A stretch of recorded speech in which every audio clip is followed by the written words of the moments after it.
Traffic Kadiri పట్టణంలో రోజురోజుకి తీవ్రమవుతున్న traffic సమస్య. యువకులు ద్విచక్ర వాహనంపై విన్యాసాలు, రోడ్లపై అడ్డుదిడ్డంగా వాహనాలు, ట్రాఫిక్ని నియంత్రించడంలో పోలీసులు ప్రేక్షక పాత్ర. ట్రాఫిక్ పట్టణ ప్రజల నోటి నుండి వస్తున్న మాట. కదిరి పట్టణంలో ట్రాఫిక్ సమస్య రోజురోజుకి తీవ్రమవుతోంది.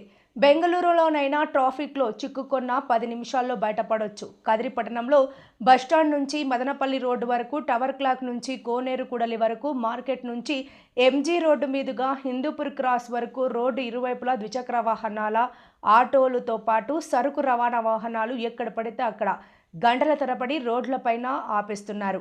అలాగే బస్టాండ్ సమీపంలో ఆర్టీసీ బస్సులు సైతం బయటికి లోపలికి రాకుండా ఎక్కడ పడితే అక్కడ అడ్డుదిడ్డంగా ఆపేస్తున్నారు. యువకులు 18 సంవత్సరాల లోపల వారు తమ దిశక్ వాహనాలకు సైలెన్సర్ తీసివేసి ద్విచక్ర వాహనాలు వీలు పైకి ఎత్తుతూ డ్రైవ్ చేస్తూ పలువురిని భయభ్రాంతులకు గురిచేస్తూ మరికొందరిని గాయాల పాలు చేస్తున్నారు.